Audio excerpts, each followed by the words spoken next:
Today, we improve on a siphon.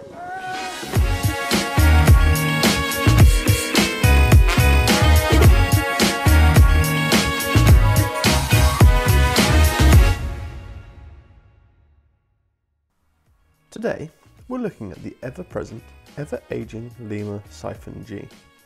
A staple among most GWR model layouts, this stereotypical GWR brown vehicle has been seen in a number of different liveries and is available as both an internally framed and an externally framed variant.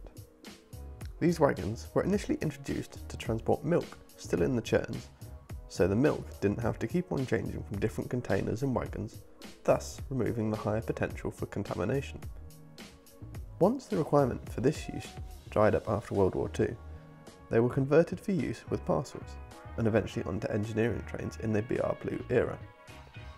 Outside of this use, some were also built for use during the war for ambulance trains. The version I will be creating is an internally framed one, as built to diagram 022. It will be finished off in stereotypical GWR brown with roundels and yellow writing. To do this, I'll be using a set of gangways and buffers from Comet models, etched wagon brake gear from Mainly Trains, replacement American style bogies from Shapeways, some 1mm brass angle from eBay, 0.45mm squared and 0.7mm squared brass wire for brake rigging, NEM couplings, Hornby disc wheels, transfers from the HMRS sheet, and paint from the Precision Paints and Humbrol range. To begin with, you need to take the model apart, and this is a fairly simple affair. The bogies simply pull out. In doing so, this reveals two screws, which when undone, the body comes away from the chassis, giving easy access to the tabs for the gangways, which again are fairly easily removed, although with the potential need for a screwdriver just to prise the tabs in. However, with this model, they just popped up quite easily. We'll begin with the chassis. Firstly, take the brass angle and using the current trussing as a guide, create the replacements before cutting the old ones off, just to help you later on. I used a soldering iron to stick all the pieces together, however super glue will also be adequate. Next, we'll cut off what we're to replace. That's the buffers, the truss and the brake rigging. Now, the replacement truss you've just made should slot right in and a little bit of U-Hoo should hold it there. Next, using a little bit of Plastistrut, create some cross members going widthways across the vehicle and glue those in. Next, the brake rigging. This can be just glued like for like with what has been removed, using the Mainly Trains etch and the 0.45mm brass wire. Then, using the 0.7mm brass wire, create some lengthways rodding, being careful not to allow it to interfere or catch the bogies.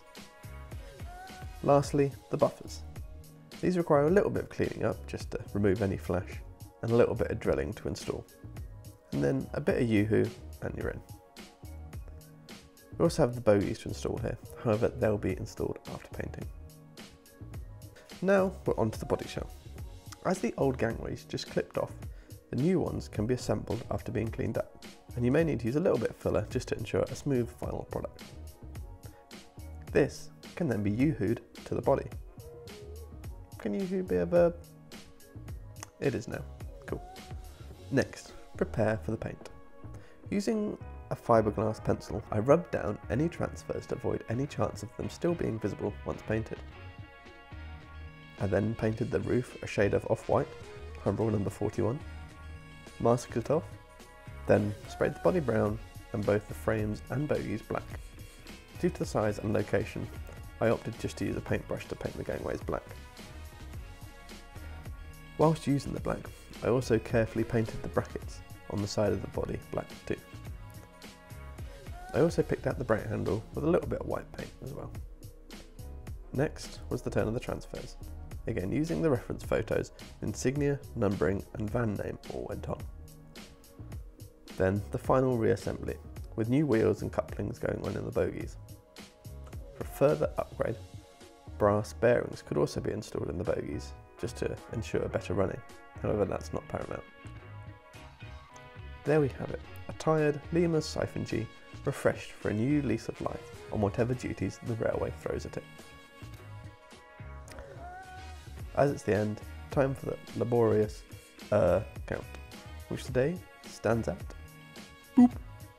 So, let's turn it into pounds, and seeing as the day was all about the Siphon G, and especially because they own the prototype, this will be donated to the Swindon and Cricklade Railway. And that's it for today.